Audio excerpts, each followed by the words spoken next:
Mais regardez-moi comme elle est belle cette Mercedes QE SUV. Alors moi j'avais adoré le QS, la version grosse berline. Ici on est sur un format plutôt concurrent des BMW iX, des Jaguar I-Pace, des Audi e-tron qu'on a tous testés sur la chaîne. Je vous invite à aller voir les vidéos. Dans une moindre mesure le Tesla Model Y, même si on n'est pas du tout sur le même segment de gamme comme on va le voir. Et surtout les amis, on l'a testé sur plus de 3000 km, tout ce qui est efficience, planification d'itinéraire, technologie à bord. On va voir, il y a un super autopilote ici. Bref, c'est parti pour l'essai du Mercedes EQE SUV.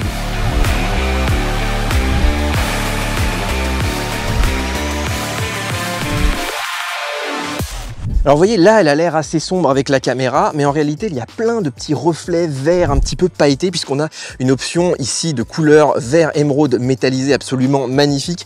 Et d'ailleurs je trouve le look de cette voiture vraiment très réussi. Pour un SUV, ils ont réussi à avoir des lignes extrêmement fluides, surtout sur l'avant avec cette calandre étoilée vraiment magnifique. On a aussi un très bon CX, le coefficient de pénétration dans l'air qui est à 0,25, donc c'est un record pour la catégorie. Et puis c'est une voiture qui, même si elle a l'air d'un gros 4x4 des villes comme ça, en réalité elle n'est pas si grosse. 4,76 m de long seulement, c'est à peine plus qu'une Tesla Model 3.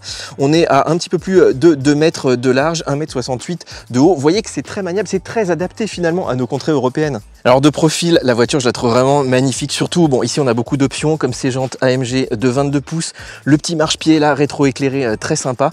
Et puis regardez l'empattement, 3 mètres la distance entre les roues, donc ça on se dit ça va être un petit peu galère pour faire les manœuvres.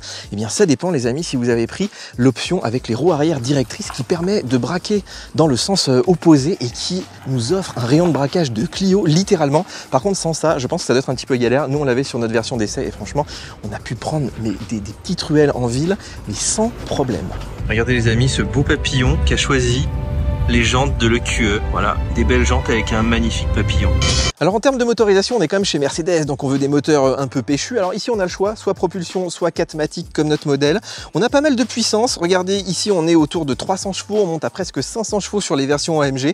On a beaucoup de couple, plus de 700 Nm de couple, plus de 800 sur les versions AMG. Le 0 à 100, ici on est à 6 secondes 6, mais chez AMG on descend autour des 4 secondes, donc c'est plutôt pas mal. VMAX, un petit peu plus de 200 km/h. En fait toutes ces specs sont pas mal, mais par rapport à Tesla par exemple c'est pas foufou, même BMW Audi fait un petit peu mieux, donc on va dire que c'est largement suffisant pour ce type de véhicule qui est typé confort et puis pour bouger les 2,5 tonnes, mais c'est vrai qu'on s'attendait des fois à un petit peu mieux. Bon écoutez, on va pas faire la fine bouche non plus. Alors à l'avant, beaucoup de technologie, vous voyez le système de caméra là-haut pour la conduite semi-autonome qui est épaulé par un radar sur le devant là que Tesla a enlevé d'ailleurs, ça fait pas forcément l'unanimité. Ici on a aussi des feux Matrix LED, évidemment sur ce segment de gamme c'est quasiment obligatoire. On a aussi un énorme capot les amis, et là-dessous on se dit bon il doit y avoir un petit frunk, un espace de rangement pour ces câbles. Et ben pas du tout, le capot est même verrouillé, Mercedes veut vraiment pas que vous y accédez, à tel point que pour mettre du lave-glace il faut regarder aller sur le côté, ils vous ont fait une petite ouverture. Ça c'est quand même assez dingue sur un gros gabarit comme ça de pas avoir un petit peu plus d'espace de rangement. Bon bah tant pis quoi. Alors au niveau des ouvrants, vous voyez qu'on a donc ces petites poignées rétractables, donc ça c'est assez cool, on voit si la voiture est fermée ou pas. Par contre on a la clé sur smartphone dans l'application, mais pas vraiment une clé Bluetooth, c'est-à-dire que vous pouvez pas passer encore de clé physique, ça c'est un petit peu dommage. En revanche on a un début de mode sentinelle, donc quand la voiture détecte voilà, quelqu'un qui rôde autour du véhicule, il va prendre des photos, il va vous envoyer une petite notification sur le smartphone, mais par contre on n'a pas des caméras, on n'a pas un système aussi avancé que le mode sentinelle de Tesla, et c'est dommage sur un véhicule comme ça premium à plus de 120 000, on aimerait vraiment le sentir protégé quand on le laisse un petit peu n'importe où. Alors le problème sur ces voitures très haut de gamme, bardées d'options, que ce soit les suspensions, les roues arrière directrices, les petits marchepieds, c'est que ça rajoute du poids. Donc ici on est à 2,5 tonnes, c'est quand même 500 kg de plus qu'un Tesla Model Y, et forcément dans l'électrique, le poids c'est l'ennemi de l'efficience, c'est l'ennemi de l'autonomie, donc on perd un petit peu, mais bon voilà, si on veut du confort, forcément faut des options, et bah, ça rajoute du poids. Alors l'arrière, je le trouve vraiment très réussi, c'est assez fluide, ça suit bien les lignes de la voiture, pas trop chargé, et puis avec ce petit diffuseur, ces rappels de pots d'échappement, moi je trouve que ça fonctionne bien. Regardez, on a un essuie-glace de plus en plus rare sur les véhicules, y compris premium. Pour ouvrir le coffre, alors soit on passe par le petit logo Mercedes, soit il vous suffit de donner un petit coup de pied, voilà, ici il s'ouvre automatiquement, très pratique. Belle contenance, 520 litres, on est dans la moyenne haute du segment. Malheureusement, alors on a un sous-coffre qui est assez pratique pour mettre les câbles, mais regardez ici, Voilà, le coffre est chargé, on est obligé de retirer tous les bagages pour sortir ces câbles de charge. Ça, c'est vraiment pas bien pensé. Bon, forcément, pour un gros SUV comme ça, si vous voulez une autonomie correcte, il faut lui mettre une assez grosse batterie, mais ça va, Mercedes a été assez raisonnable sur ce modèle. On est à 89 kWh net, ce qui permet d'avoir en gros 550 km d'autonomie. Alors un tout petit peu moins avec cette version 4MATIC et un tout petit peu plus si vous prenez la version propulsion, mais il n'y a pas trop d'écart. Pour une fois, c'est plutôt bien. On approche presque les 600 km si vous prenez la version 350+. Par contre, on est plutôt à 450, 470 si vous prenez les versions AMG les plus puissantes. Ça, c'est un petit peu dommage. Ce qui offre en gros 300 km sur autoroute à 130 km/h. On va être à 350, 400 si vous roulez à 100, 110 comme sur les autoroutes suisses par exemple. Ce qui veut dire qu'il va falloir recharger tous les 250 à 300 km. Donc moi, je dirais que c'est largement satisfaisant, y compris sur les grands trajets. Donc vraiment, en termes d'autonomie, cette voiture est tout à fait correcte, même si on est quand même bien en dessous des EQE, EQS qui, elles, voilà, ont 600, 700 km d'autonomie, mais ce sont des voitures beaucoup plus basses que ces gros SUV. Bon, au niveau de la charge, déjà, vous voyez, la trappe, elle est à l'arrière droit, mais surtout, elle est manuelle. Je trouve qu'à ce niveau de prix, c'est un petit peu abusé quand même. Alors, par contre, ici, on a du 11 kW en courant alternatif, mais surtout, on a une option 22 kW, ce qui permet, sur les bornes de village ou sur les wallbox à la maison, de charger en moins de 5 heures contre à peu près 10 heures en général à 11 kW. Et puis, ici, on est chez Ionity, donc on charge rapidement, 170 kW. Donc là, on les atteint effectivement, mais la courbe de charge, regardez, je vais vous la mettre, elle s'effondre, et oui, et du coup, on est obligé de rester un petit peu plus longtemps. En 30 minutes, vous mettez que 70%. Pour avoir les 80%, on va dire que c'est plutôt 36, 37 minutes, donc une petite quarantaine de minutes. Et franchement, on a quand même attendu pour charger cette voiture. Et si jamais vous devez mettre 100%, là, vous devez attendre carrément 1 heure. Voilà, on est quand même chez Mercedes, on aurait aimé du 800 volts, on aurait aimé de la charge en 18 minutes, comme chez Hyundai, comme chez Kia. Alors en principe, ici, on a du plug and charge, donc tu n'as même pas à badger, on va voir si ça fonctionne. Alors là, il nous met, tu vois, connexion OK. Maintenant, tu fais start. Et ça marche pas. Pourquoi ça marche pas? Bon, du coup, faut que tu badges. Allez. Bon, bah, écoute, c'est raté pour le plug and charge aujourd'hui. Mais ça a marché quand même plusieurs fois avec moi. C'est moi qui porte la poisse? Peut-être.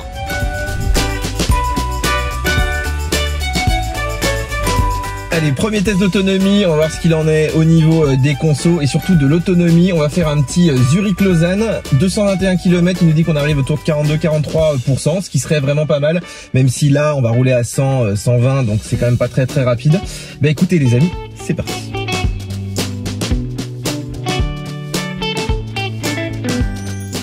Alors ici en Suisse, la vitesse change beaucoup, hein. C'est un petit peu casse-pied des fois, on passe de 80 à 100, 120.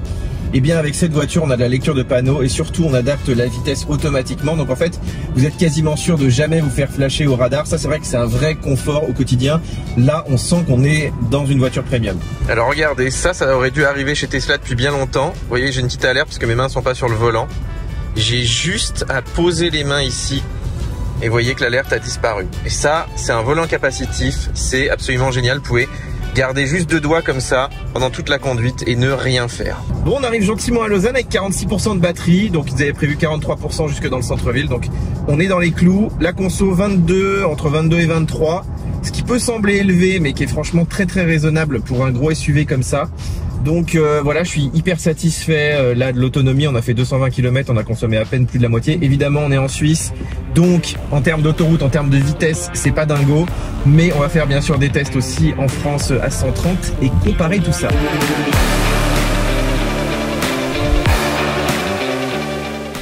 Et vous voyez, pendant la charge, on a toutes les infos avec la puissance, le pourcentage de la batterie, on peut annuler le processus, on a le préconditionnement de la batterie automatique. Vraiment, il ne manque rien dans cette Mercedes. Allez, c'est parti pour mon petit trajet habituel. Bon, là, il y a un petit peu de bouchon, mais on part de Annecy, on va jusqu'à Montélimar. Je suis à 100% de batterie. On va voir ce qu'il en est en termes d'autonomie, en termes de consommation sur les autoroutes françaises. On a 257 km. Il nous dit qu'on va arriver à 30%, donc ce qui est plutôt pas mal. Ça voudrait dire qu'on peut faire à peu près 350 km avec cette voiture. Mais écoutez les amis, c'est parti. Alors puisqu'on est dans les embouteillages, regardez, j'ai activé la conduite semi-autonome de cette voiture qui en fait a des capacités entièrement autonomes dans ces situations-là. Aujourd'hui, la législation oblige encore à mettre les mains sur le volant. Alors ici, il est capacitif, donc vous pouvez vraiment mettre 2 doigts. Et surtout, la voiture va redémarrer toute seule, même après un arrêt ici prolongé, elle va redémarrer toute seule et elle donne pas d'à-coup, contrairement à Tesla par exemple, qui est assez désagréable. Donc vraiment ici, on pourrait presque travailler, on pourrait presque ne rien faire, mais c'est vrai qu'on est encore obligé d'être attentif. Ça, c'est une question de loi. Et regardez, la voiture juste vient d'avancer. Moi, je n'ai touché strictement à rien. et je me laisse conduire. Alors regardez de nuit, ici c'est vraiment ambiance boîte de nuit, assez dingue dans cette voiture. Alors on peut les personnaliser, hein, ces petites LED. Alors regardez là, si j'essaye de sortir, il met une petite alerte qui est très visuelle. Ça c'est vraiment pratique, ces petites lignes pour ça, hein. Chez Volkswagen aussi il y a ça maintenant. Regardez un truc marrant, si je baisse la température, voilà, il y a une petite lumière bleue dans mes pieds, alors que si je l'augmente, ça devient rouge. C'est pas mal ce petit code couleur, moi je suis assez fan. Et nous voilà arrivés, il fait nuit sur l'aire de Ionity de Montélimar. On a 30% de batterie, on a fait 240 km, on était parti à 100%, on fait quasiment du 25 kWh au 100 de moyenne, 112 km/h, il y a pas mal de zones à 110. Donc on va dire que c'est une conso qui est quand même relativement élevée, mais pas si élevée pour un gros SUV comme ça.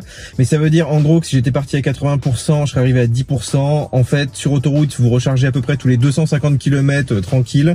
Et la première charge, elle peut vous emmener autour de 300 km. Donc c'est plutôt pas mal, c'est largement suffisant. Par exemple en France, ça risque d'être un petit peu plus compliqué dans les endroits où il y a un peu moins de bornes, mais on va dire que dans l'ensemble c'est correct. Regardez, je vous montre un truc qui est génial chez Ionity avec Mercedes. Vous branchez, voilà, la petite prise, elle se verrouille et il reconnaît directement la voiture. Voilà, et j'ai pas badgé. Alors nouveau test d'autonomie, on part de Nîmes, on va aller jusqu'à l'aire de Vidauban pour ceux qui connaissent, c'est dans le sud-est. Alors on a exactement 200 km mais on est qu'à 34% de batterie. J'ai fait exprès pour tester le planificateur d'itinéraire. Il nous dit de nous arrêter au bout de 80 km à l'aire de Total Énergie à Lançon de Provence pendant 12 minutes. Donc on va voir en plus Total, c'est challenging pour ceux qui connaissent. Allez les amis, c'est parti. Là, je t'ai mis la petite sonorité du moteur, artificielle évidemment.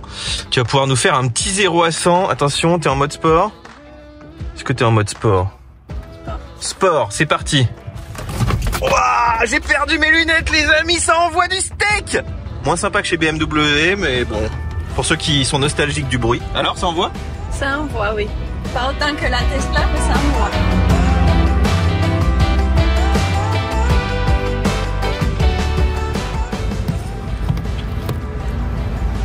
Allez, on va badger. Est-ce que ça marche chez Total, le badge Mercedes? Et on n'est pas autorisé. Alors, il nous l'a mis dans le planificateur, mais on n'est pas autorisé à démarrer la charge. C'est dommage. Alors, tu m'as dit, le deuxième essai a fonctionné. Oui, ça a fonctionné. Moi, j'étais parti chercher l'autre badge et en fait, ça marche. Bon, bah, bonne nouvelle, finalement. Mais heureusement qu'on a essayé. Chez Total, c'est un peu une fois sur deux quand même. Hein. 175 kW, a priori, c'est suffisant pour notre voiture. Combien de minutes? 16 minutes. 16 minutes? On a le temps de prendre un café du coup. Le temps de prendre un café et un croissant. Et un croissant aussi? Bon, c'est jour de fête aujourd'hui, allez. Là, on est censé monter à 170 kW. Pour l'instant, c'est 110. C'est pas terrible quand même. Hein. C'est un peu le problème chez Total, c'est qu'on a rarement quand même la charge promise. Là, 175 kW. On en est quand même assez loin. Alors regardez, dans l'application Mercedes, on a les Live Activity d'Apple. Donc ça, c'est vraiment génial. Ça vous permet en fait de suivre votre charge en temps réel. Et surtout, regardez, il y a un petit indicateur qui vous dit quand est-ce que vous devez reprendre la route. Donc ça, même Tesla le fait pas. Et moi, je trouve ça vraiment très pratique. Là, vous êtes sur une aire, vous avez juste l'écran verrouillé et vous voyez où en est votre voiture. Sylvia, t'as même pas eu le temps de boire ton café? Il faut enlever la charge. Il faut déjà enlever la charge. Par contre, on n'a pas eu d'alerte hein, sur l'appli. Ça, c'est un petit peu dommage. Mais bon. Bon, Sylvia, il nous a gardé le trajet? Évidemment, oui. Ah cool, donc on est encore à, allez, 111 km, on va arriver avec 13% cette fois-ci, on va voir s'il se trompe ou pas. Et pour l'instant pas trop mal quand même hein. Oui, super. Franchement on peut s'y fier à ce planificateur. Et la question que tout le monde veut savoir, est-ce qu'elle fait des bip bip? Non, elle fait aucun bip bip, tout se passe très bien. Alors j'ai quand même entendu tout à l'heure une alerte de survitesse qu'il faut désactiver à chaque démarrage, il paraît. Juste pour préciser, c'était sur la sortie de l'autoroute. Ah non mais attends, je t'accusais pas du tout. Je voulais juste qu'on parle du bip bip. Moi, tu sais, je sais très bien que tu respectes les limitations de vitesse. D'ailleurs, on n'a pas le choix parce que si on veut conserver notre autonomie et notre consommation, on sera bien obligé. Ah, tu vois, j'ai entendu là, un petit alerte de survitesse. Alors, comment tu fais pour la désactiver? Tu appuies sur mute longtemps. Et voilà, donc faut faire ça à chaque trajet. Ça, par contre, c'est casse-pied. Mon neuf est tout neuf. Est-ce que tu as remarqué qu'il y a quand même un bruit de vent alors que j'ai l'impression qu'il n'y a pas trop de vent quand même dehors? Mais t'as totalement raison. Et d'habitude, Mercedes, c'est vrai, est assez doué quand même pour l'isolation phonique. Hein. C'est une voiture qui est quand même très silencieuse. Faut pas exagérer non plus. Mais c'est vrai qu'il y a des petits bruits d'air ici. Ce qui est étonnant puisqu'on a un super CX, une super coefficient de pénétration dans l'air. Mais c'est vrai que sur l'autoroute, là, à 130, bah, on entend beaucoup l'air. Oui. Sylvia, on consomme combien là sur autoroute? 26 kWh sur 100. Et c'est bien ça ou c'est pas bien? c'est trop. C'est trop, c'est un peu élevé, mais on va dire que vu le gabarit, c'est pas si élevé que ça. On était à 30 avec l'Audi par exemple, l'Audi e-tron. Donc tu vois que, on va dire que c'est relativement efficient. Mais du coup, c'est vrai qu'il faut une plus grosse batterie, même si tu respectes scrupuleusement les limites de vitesse. Ou moins de bagages. Moins de bagages, mais bon, on n'en a pas pris beaucoup aujourd'hui. Alors sur autoroute, c'est un véhicule qui est très agréable et qui est surtout très confortable. Déjà, il est très bien insonorisé, même s'il y a des petits bruits d'air quand même, mais ça c'est lié au côté SUV. Et surtout, on a un grand confort, ça filtre bien la route grâce aux suspensions pneumatiques, ça c'est vraiment royal. En plus, on a un poste de conduite, on est extrêmement bien installé, on a les sièges chauffants, ventilés, on a un volant capacitif, donc vous n'êtes pas obligé de donner des coups de volant régulièrement, il détecte votre présence juste avec 2 doigts ici. Et d'ailleurs, en parlant d'autopilote, eh ben, écoutez, c'est un des meilleurs du marché avec BMW, puisqu'il donne pas d'à-coup. Il peut même changer de voie. Regardez, je tourne à droite ici, là, et j'ai juste à laisser un petit peu les mains sur le volant, et c'est lui qui tout doucement va regarder s'il y a personne pour changer de voie. Il le fait dans les deux sens, hein, pour se rabattre aussi. Vous pouvez le faire manuellement, et il va se réenclencher automatiquement, pas comme chez Tesla, comme chez certains constructeurs, où il faut le réactiver à chaque fois. Alors, je vous montre l'affichage, regardez, sur 3 voies de circulation. Vraiment très très bien. En plus, on voit les poids lourds, les motos. Vous voyez que la fluidité est vraiment exemplaire. Donc on a vraiment une représentation 3D hein, qui est digne de chez Tesla. Regardez la petite voie à droite là. C'est vraiment splendide tout le travail qui a été fait par Mercedes. Alors vous l'avez vu pendant la conduite, il y a quand même beaucoup d'écrans. On a une énorme dalle ici avec la carte, c'est vraiment très pratique. Ici on a tout ce qui est compteur, on peut aussi mettre de la carte. Et puis on a cet afficheur tête haute, alors qui est très agréable, moi j'aime beaucoup. Mais par contre c'est vrai que je trouve qu'il est trop chargé. Il y a des toutes petites écritures, ils ont voulu mettre vraiment toutes les infos. Finalement on aurait pu se passer peut-être d'un écran et laisser cet afficheur tête haute. Mais je trouve qu'en termes d'interface c'est pas toujours très lisible. Et même chose ici, là on a une carte, elle est vraiment très lisible, très sympa. Sauf en ville vous avez des fois la caméra qui se met en route. Alors vous pouvez désactiver la fonction, mais pour avoir de la réalité augmentée. La réalité augmentée, j'aurais préféré l'avoir dans l'afficheur tête haute parce que ici ça me masque la carte. Donc souvent, voilà, on se dit il y a une bonne base, mais on aurait pu avoir une interface un petit peu plus claire, un petit peu plus simple en fait. Allez, je vous emmène à l'arrière de cette QE SUV. Après tout, on va faire des grands trajets ensemble et ça tombe bien. Regardez comme il y a de l'espace. On a réglé les sièges là pour nous à l'avant et on a encore beaucoup de place en dessous. On a aussi, regardez ce magnifique toit panoramique vitré ouvrant aussi qui offre une sensation d'espace très agréable. Alors je dirais que c'est quand même plutôt une 2+2, voilà, puisque la troisième personne ici, il a quand même la coudoir centrale qui est un peu plus dure. Il a cette console qui est très avancée. Et puis tous les réglages de clim sont à faire aussi ici. Même chose pour les prises USB, il n'y en a pas dans les portières, donc elles sont cachées un peu au milieu. Ça, c'est assez dommage. Parmi les petits défauts aussi à l'arrière, il manque les poignées pour accrocher un cintre aussi. Ça peut être assez pratique. Là, on a des petits crochets, mais vous voyez, le cintre sort. C'est vraiment pas idéal.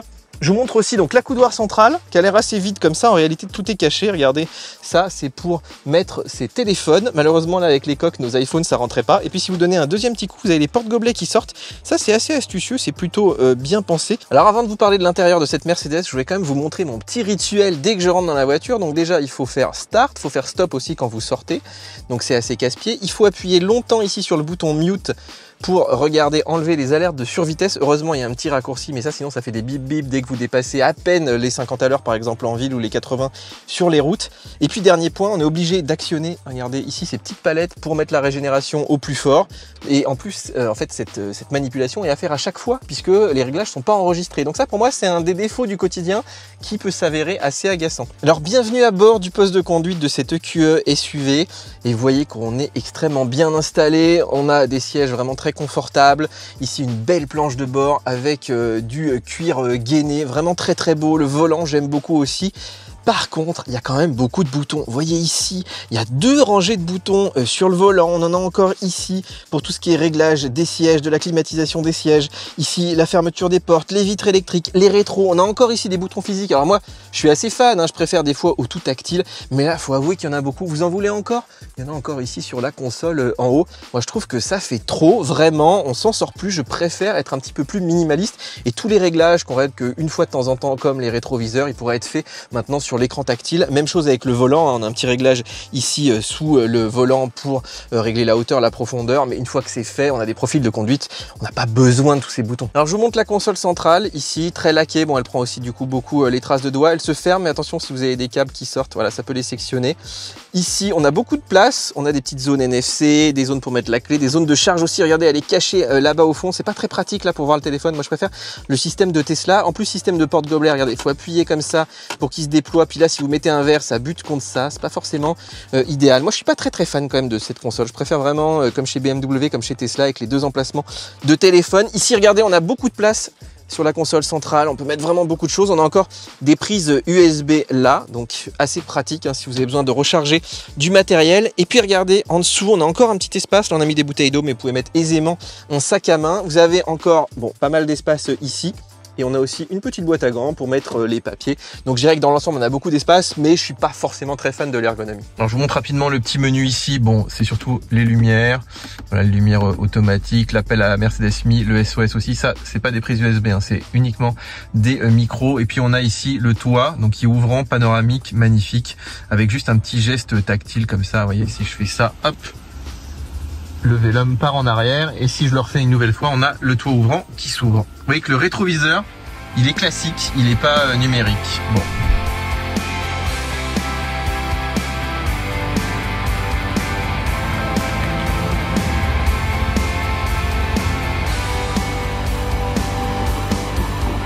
Alors puisqu'on est dans les embouteillages de Nice, je vais vous parler de la conduite en ville, qui est assez agréable grâce à la One Pedal, la conduite à un pied, ça c'est vraiment cool, même s'il faut régler la régène à chaque démarrage. D'ailleurs la régénération par défaut elle est pas très forte, donc il faut aller la forcer ici avec la petite palette sur le côté. Alors c'est vrai que c'est une voiture qui a aussi un gros gabarit, qui n'est pas forcément évidente à manier, à garer en ville. Par contre, elle a un truc et une option vraiment que je vous conseille de prendre, c'est les roues arrière directrices, puisque là, vous allez avoir un rayon de braquage de Clio. Vraiment, c'est hyper agréable dans les parkings souterrains. Ça braque mieux qu'une Tesla, par exemple. Donc voilà, on va dire que c'est quand même assez adapté. Voilà, si vous habitez en ville, c'est quand même mieux que le QS SUV. Mais par contre, c'est vrai que c'est une voiture qui est quand même assez fatigante. Alors, je vous montre le petit mode off-road, donc qui est très sympa là sur les petits chemins un peu compliqués. Donc, vous voyez qu'on a une vue off-road ici avec les différents angles de la voiture, avec toujours évidemment les infos classiques de la voiture électrique. Ici, on a les suspensions. D'ailleurs, regardez, si je monte un petit peu sur le côté, hop, on voit la suspension la gauche qui s'affaisse un petit peu. Vous voyez les angles aussi, on a 3 degrés, bon c'est pas beaucoup. Et puis on a toujours notre boussole, on a aussi ici les données GPS, l'altitude aussi. Là on peut relever le niveau de la voiture, très pratique. On a le Hill Assist pour la descente, donc vraiment très sympa. On a aussi la caméra off-road. Alors regardez, il faut que je vous montre ça. Donc là par exemple, on a un petit chemin. Alors attendez, je vais mettre la marche avant. Et regardez, là je vais monter dessus. Hop, et en fait, le sol tout simplement se dessine en dessous. On l'avait sur le Toyota BZ4X aussi, et on voit les roues, vous voyez, en transparence. Alors voilà, c'est un petit jeu de caméra, mais c'est quand même assez rigolo et c'est pas mal pour voir le relief. C'est vraiment très pratique, on voit exactement où on met ses roues, ça c'est vraiment cool. Vous voyez là la suspension qui était relevée au maximum. Donc pour éviter d'accrocher, on a une bonne garde au sol quand même sur cette voiture. Alors regardez-moi ça, ce système de caméra comme il est bien fait. Alors c'est pas hyper fluide, mais en tout cas ça fonctionne bien. Alors bien sûr on a des caméras un petit peu plus classiques. Vous voyez ici la voiture qui se gare derrière moi, donc je peux l'afficher dans le rétro. J'ai aussi des systèmes de préconfiguration pour bien voir les jantes côté gauche, côté droit.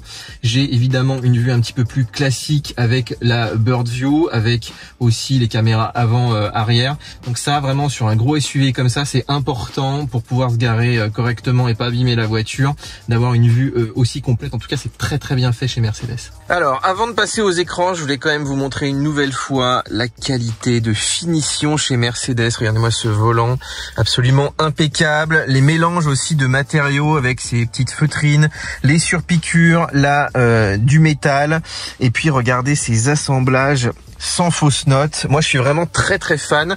Il y a un côté un petit peu épuré, voilà, qui tranche avec tous ces boutons ici qu'on a pu voir. Et puis regardez la qualité de ces sièges également extrêmement confortables avec ce cuir perforé. On a également des matières très nobles en haut jusque ici, là. Alors il y a vraiment que dans les contreportes où on a du plastique dur, mais regardez, même ici on a encore des plastiques moussés. Donc voilà pourquoi on choisit une Mercedes plutôt qu'une autre marque. C'est vraiment pour ce souci du détail, ce niveau de finition absolument exemplaire. Alors vous voyez qu'ici on a en fait 3 écrans. On a un premier écran ici dans la vitre, l'afficheur tête haute. On a un énorme combiné d'instrumentation, vous voyez, qui est bien lisible même si je me mets en hauteur comme ça. Et puis on a cet écran. Alors on n'a pas l'hyper screen qui prenait toute la largeur comme dans le QS. C'est une option extrêmement chère que je vous déconseille puisque ça c'est largement suffisant. Et en fait l'hyperscreen n'apporte pas grand chose si ce n'est un écran supplémentaire pour le passager, mais il n'y a pas tellement d'applications supplémentaires. Donc pour moi, autant mettre son argent dans d'autres options, d'autant que celui-là, on va le voir, est déjà d'une très grande qualité. Alors on commence avec l'écran d'instrumentation qui, regardez, se manipule ici avec effectivement les petites icônes là. Donc si je me mets sur la home, en fait, on peut personnaliser l'écran. Donc si vous préférez de la navigation, par exemple comme chez Audi, voilà, pour avoir l'écran avec la carte. Bon, moi je trouve pas ça très utile parce que la carte on l'a déjà ici, mais voilà, si vous préférez l'avoir là, c'est pas mal. On a aussi un écran d'assistance, donc ça c'est tout ce qui est conduite semi-autonome. Moi je l'aime bien aussi, c'est assez pratique, même si j'aurais préféré l'avoir peut-être ici éventuellement. On a aussi un écran, alors ça si vous faites du off-road, mais bon avec cette voiture je pense pas, vous avez la boussole, l'inclinaison, donc ça peut être assez utile éventuellement hein, si vous devez faire un petit chemin un petit peu compliqué. Vous avez aussi une vue de maintenance qui est très sympa parce qu'en fait elle vous donne toutes les infos. Alors vous voyez, ça c'est le problème du tactile. J'ai cru sélectionner le bon menu et en fait il m'a pas mis dessus. Donc voilà, ici on voit la température, on voit aussi effectivement toutes les infos, des pneus, de la pression. Donc si jamais vous avez un petit souci, vous pouvez voir tout ça au même endroit, c'est plutôt pas mal. Après, si vous préférez, il y a des affichages donc classiques, sportifs et épurés. Alors, sportif, ça donne un petit peu léger. Bon, vous n'allez pas faire du circuit aussi avec cette voiture. Vous avez aussi la version épurée si vous voulez pas trop d'infos. La nuit, ça peut être assez sympa comme écran, effectivement. Voilà, et si vous montez au-dessus, vous avez la personnalisation aussi de l'afficheur tête haute. Ça, c'est plutôt pas mal. Donc, vous voyez ici avec minimal, sportif, standard, off-road, affichage éco. Donc ça, je trouve ça assez sympa de pouvoir vraiment personnaliser son univers. Vous voyez ici, je peux mettre par exemple du classique là et puis avoir un petit affichage sportif en haut. Donc voilà, à vous de voir un petit peu vos préférences, mais ça donne quand même pas mal de personnalisation. Alors avant de parler de l'écran central, je voulais vous montrer quand même tous ces boutons en bas qui sont physiques. Donc ça c'est très agréable d'avoir encore des boutons, c'est une bonne idée de les conserver chez Mercedes. Vous voyez par exemple le profil de conduite pour passer rapidement par exemple du mode confort au mode sport, ça peut être plutôt sympa. Les caméras de parking aussi, ça peut être très sympathique. Les accès au réglage électrique de la voiture, vous voyez en 2 secondes, effectivement si vous êtes en train de charger par exemple.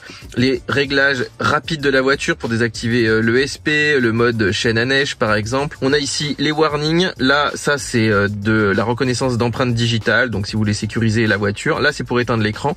Ça c'est tout ce qui est réglage de son et c'est très bien que ce soit côté passager, hein. Je vois Sylvia, elle est très fan de pouvoir changer le son manuellement, donc vraiment cette rangée de boutons c'est une très bonne idée de l'avoir conservé.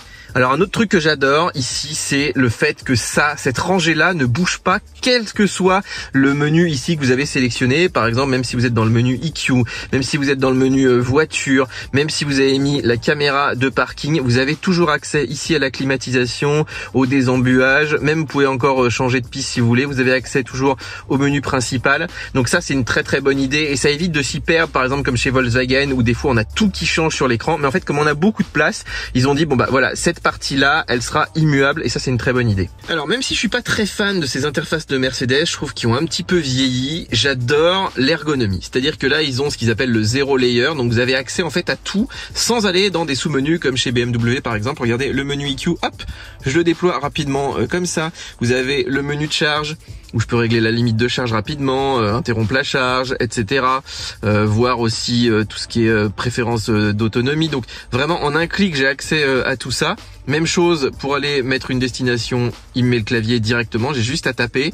Regardez comme c'est très pratique. Pour l'audio, même chose, je peux sélectionner mes sources extrêmement rapidement. Encore un autre exemple, alors vous voyez, dernièrement j'ai pas mal utilisé l'ouverture du coffre et du coup il me le propose ici en petit widget. Là c'est de l'IA qui vous le rajoute. Donc vraiment au quotidien, c'est un vrai bonheur à utiliser puisque vous n'avez pas à aller la plupart du temps dans des sous-menus. Et vous avez même, regardé, une petite tirette d'accès rapide ici pour par exemple le franchissement de ligne, la protection volumétrique, voilà. Ou alors ici, regardez, vous avez encore l'afficheur tête haute que vous pouvez désactiver, le parking, les chaînes à neige. Donc vraiment, en 2.2, là, vous avez accès à beaucoup de réglages de la voiture. Vous avez aussi accès là-haut, tout ce qui est 4G éventuellement, Mercedes Me, l'accès au téléphone aussi. Alors je voulais revenir sur le menu le plus important de cette voiture, c'est le menu EQ. Qui regroupe en fait tout ce qui est itinéraire, autonomie, charge et conso. Et ça, regardez les amis, là j'ai mis Katowice en Pologne, il m'a fait un trajet complet. Donc pour aller jusqu'au bout de la Pologne, il n'y a aucun problème. Et surtout ici, on a tout un réseau qui fonctionne avec la carte Mercedes Me. Donc que ce soit Ionity, que ce soit la PRE, des réseaux locaux, Total Energy, Fastned. Tout ça est pris en charge par la carte Mercedes. Donc ça c'est vraiment très bien. Regardez, on a même du Electra ici. Donc il vous a fait un trajet ultra optimisé. Donc ça c'est vraiment un planificateur d'itinéraire idéal. On l'a vu, hein, il fonctionne très très bien. On a aussi, regardez, un menu autonomie. Bon, ça c'est pour vous expliquer comment optimiser un petit peu, gagner des kilomètres si vous enlevez la clim par exemple. Un menu de charge. Bah regardez, on est en train de charger, on est à 80%. Vous voyez qu'on peut régler facilement la limite ici. On a la puissance de charge, les kilomètres et tout. Donc c'est vraiment très très bien. On peut aussi programmer la charge hein, au travail, à la maison. On peut lancer la charge, l'interrompre ici. On n'est pas obligé d'aller badger sur la borne. Il suffit de la brancher. Donc ça c'est vraiment très pratique. On a aussi tout ce qui est consommation, bon voilà, ça c'est un petit peu comme chez Tesla, c'est un peu moins précis quand même, mais vous voyez on a la conso aussi. Et puis moi je voulais surtout vous montrer le menu de réglage, puisque ici donc on peut prévoir les arrêts de recharge, ça c'est le planificateur d'itinéraire. On peut mettre l'état de charge à la destination, donc vous voyez, et on peut mettre l'état de charge à la borne. Donc ça c'est vraiment utile, c'est des réglages qu'on n'a même pas chez Tesla. Et puis on peut régler aussi voilà les réseaux compatibles avec le système Mercedes, ou alors on peut mettre tous les réseaux éventuellement. Donc ça c'est vraiment hyper intéressant, puisque si vous avez la carte Mercedes, vous pouvez être sûr que tous les arrêts qu'il va vous proposer seront bien pris en charge. Alors je voulais vous montrer rapidement aussi le menu réglage. Bon, je vais pas tous les prendre parce qu'il y a quand même beaucoup de choses, mais passez-y une heure quand même, puisqu'ici on peut régler tout ce qui est vous voyez, adaptation de la vitesse, voilà, avec les limites de vitesse, ça c'est très agréable, mais vous pouvez aussi le désactiver. Tout ce qui est assistant directionnel aussi éventuellement. Vous voyez que des fois il y a pas mal de petits menus, donc faut pas hésiter à faire défiler tout ce qui est anti-collision, purement de l'assistance, la détecteur d'attention, la vue des feux de circulation qui est très pratique aussi, hein, il vous affiche la caméra pour voir si le feu passe au vert. Voilà, tout ce qui est caméra aussi, stationnement. Vous pouvez effectivement personnaliser un petit peu les bruits, les aides aux manœuvres éventuellement. Vous avez le menu véhicule, donc là tout ce qui est conduite, expérience sonore pour ajouter des sons, mais moi je les trouve pas terribles. Le relèvement de la voiture, voilà, en fonction de certains points GPS, vous pouvez lui dire de se relever éventuellement. Le mode sleep start, hein, extra lent, là si vous voulez que la voiture rampe ou pas. Le remorquage, tout ce qui est confort, bon là on a des stores de toit, protection des occupants, vous pouvez aussi modifier tout ce qui est ouverture, fermeture, le verrouillage automatique, le rabattement des rétroviseurs. Là vous pouvez personnaliser aussi effectivement le profil de conduite, donc le mode individuel, vous voyez, vous pouvez mettre l'entraînement sport, train roulement confort. Moi je me suis fait ma petite personnalisation. Tout ce qui est éclairage, donc là on a les feux adaptatifs, vous pouvez les désactiver éventuellement. L'éclairage aussi intérieur extérieur qui est très très riche ici, vous pouvez temporiser aussi, très sympa. Éclairage d'ambiance, là vous avez pas mal de petites choses. Je sais que Sylvia elle adore ici avec des effets, de la luminosité, vous avez des petites LED et tout, donc très très sympa. Regardez, pour revenir en arrière, c'est juste le petit bouton ici. Là vous avez tout ce qui est infosystème, donc voilà, internet, bluetooth, la langue, activer ou pas l'assistant vocal. Donc c'est plutôt pas mal fait. On a voilà, on peut vraiment avoir accès à tous les réglages, ça c'est assez pratique. On a aussi des mises à jour logicielles, vous pouvez faire en OTA qui marche plutôt bien. Vous pouvez désactiver l'assistant vocal par exemple si vous voulez pas être embêté. Et puis ici toutes les infos du système, les mentions légales. Alors un menu qui est assez complet, mais je trouve que l'ergonomie est pas terrible, c'est le menu clim. Regardez ici pour régler les flux d'air, là pour synchroniser. Alors si vous voulez la deuxième rangée, il faut passer par ici. Donc là vous pouvez régler la température. Là vous avez tout ce qui est qualité de l'air, il vous donne des indices avec les microparticules, etc. Donc là par exemple on a un très bon air ici, mais le recyclage c'est planqué là. Voilà, donc faut aller dans des sous-menus quand même. Tout ce qui est pré-climatisation aussi se règle ici. Voilà, l'heure de départ, etc. Par exemple, quand vous partez tous les matins au travail. Donc oui, je trouve qu'ils auraient dû refaire un petit peu l'interface ici. C'est pas très ergonomique. Alors je voulais vous parler du GPS, et d'ailleurs moi j'aime pas du tout cette vue. Bon, on peut la désactiver, c'est la réalité augmentée à travers ici la caméra, mais qui en fait vous gêne la plupart du temps. Par contre lui, le GPS est plutôt bien fait. Il est, on va dire, relativement réactif. Regardez, c'est pas incroyable non plus, mais ça va. Et surtout vous avez ce menu qui est accessible en permanence. Là par exemple j'ai mis Paris. Donc vous voyez le trajet avec les petites bornes de recharge, donc ça c'est quand même assez pratique. Et puis vous voyez, vous pouvez dézoomer à la main. Vous avez aussi des vues 3D des bâtiments qui sont vraiment magnifiques. Et je trouve qu'il est assez clair. Voilà, on va dire qu'il est relativement moderne, ça va, c'est mieux que chez BMW par exemple. Vous pouvez voir votre itinéraire assez rapidement, recentrer la vue ici, arrêter rapidement le trajet, vous avez juste un petit bouton là, donc c'est plutôt pas mal, c'est quand même relativement bien fait. Vous avez les bornes aussi, vous voyez, qui apparaissent un peu partout, donc moi je trouve qu'il fait largement le taf. En tout cas moi je l'ai utilisé, j'ai pas utilisé CarPlay, ce coup-ci j'ai vraiment utilisé ce système. Alors un mot sur CarPlay, regardez, qui est accessible toujours avec la petite icône là-haut, là encore du 0 layer, hein, c'est vraiment génial, et surtout il vous prend pas l'espace ici sur la clim, donc vous avez toujours accès à la voiture. Vous voyez aussi en haut également. Alors il est très grand, Il est sur 3 lignes, donc vraiment très sympa. Par contre, attention, si vous mettez un trajet dans Waze, vous pouvez pas le cumuler avec le trajet du planificateur de Mercedes. Ça, c'est un petit peu dommage. Et moi, je l'ai pas tant utilisé puisque finalement, le planificateur intégré est vraiment de très très bonne facture. Donc, j'ai surtout mis la musique qui vient se mettre ici après. Mais voilà, le fait de pouvoir basculer comme ça rapidement sur CarPlay pour voir, par exemple, voilà, s'il y a des radars ou pas, c'est vraiment très pratique. J'aimerais bien pouvoir le mettre dans un coin. Malheureusement, c'est pas encore possible. Alors je vous montre l'application mobile, ça c'est des choses qu'on voit pas souvent dans les tests. Vous voyez déjà qu'on a la bonne couleur de la voiture avec les bonnes options, donc ça c'est quand même cool. On a ici tout ce qui est information, regardez, de batterie, l'autonomie aussi. Là on a des petits menus, on va y revenir dans un instant. Je voulais vous montrer, là on est en train de charger. Donc on a accès à tout, hein. Effectivement, le temps restant, la puissance de charge, donc c'est très très sympa, d'autant qu'on a une vue détaillée, où on peut aller modifier par exemple ici le pourcentage de charge maximum. C'est là aussi où on règle la climatisation, la programmation de la charge, on peut interrompre la charge aussi directement depuis l'appli. Donc très très sympa. Et puis là on a beaucoup de menus. Par exemple on peut voir ici le verrouillage du véhicule. On peut le déverrouiller. Bon ça prend la 4G, hein, c'est pas du Bluetooth, mais c'est déjà bien si on a oublié de fermer la voiture à distance. On peut voir l'état du véhicule, vous voyez avec les vitres, savoir si tout est bien fermé. Donc très sympa aussi. Tout ce qui est pré-clim, pression des pneus éventuellement.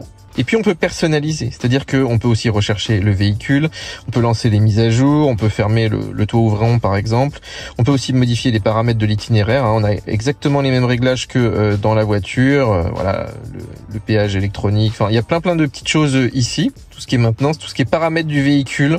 Voilà, bon il n'y a pas beaucoup de choses ici, hein, uniquement le rabattement automatique par exemple. On a aussi un système qui nous avertit quand il y a eu des collisions. Bon là, il n'y a pas eu de collision, mais bon, il est un petit peu, on va dire, trop réactif des fois quand il croit avoir une collision. Et évidemment, on a tout ce qui est localisation de la voiture, donc très pratique quand vous prêtez le véhicule. Donc ça marche plutôt bien. Vous avez un système de recherche des bornes aussi directement intégré à l'application. Vous voyez ici, on peut filtrer sur la puissance. Bon, c'est pas aussi précis que dans la voiture, même si vous voyez qu'on a quand même des petits réglages ici, uniquement les bornes qui sont disponibles et tout. Donc voilà, si vous n'avez pas de charge map et tout, qui sont souvent un petit peu plus complets, vous pouvez utiliser ce système. Allez, on se fait un petit trajet. Regardez, on va monter à Paris.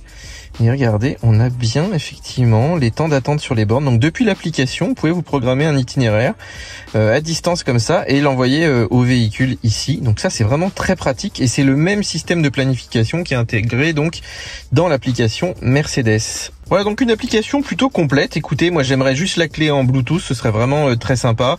Et puis peut-être une interface un petit peu plus accessible, parce que là il y a plein d'éléments dont on n'a pas forcément besoin immédiatement. La charge, il pourrait la mettre tout en haut comme chez Tesla. Bon, l'ergonomie là est un petit peu moins bien que sur la voiture, mais c'est quand même tout à fait correct. Alors après plus de 3000 km à bord de ce EQE SUV, il est temps de conclure les amis. Qu'est-ce que je pense de cette voiture? Eh bien qu'elle coche pratiquement toutes les cases, elle a une bonne autonomie, beaucoup de technologies embarquées, un grand confort. Je trouve que l'électrique est née pour ce genre de voiture, un silencieux, sans à-coups. En plus ici elle est très agile, y compris en ville. Alors oui c'est cher, on est sur un tarif ultra premium, autour de 120 000 à peu près ici avec toutes les options, mais il faut pas oublier que tout ça va descendre en gamme évidemment. Alors moi je trouve qu'on a ici une assez bonne efficience. Ses seuls défauts c'est le poids, voilà, on est autour de 2,5 tonnes quand même. Et puis la vitesse de charge, j'aurais aimé que ce soit un petit peu meilleur. Bon, rien de dramatique.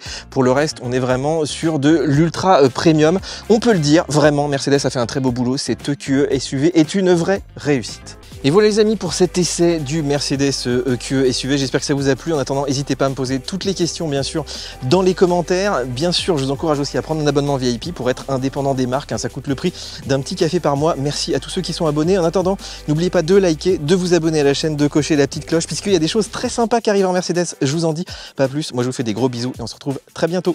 Ciao ciao.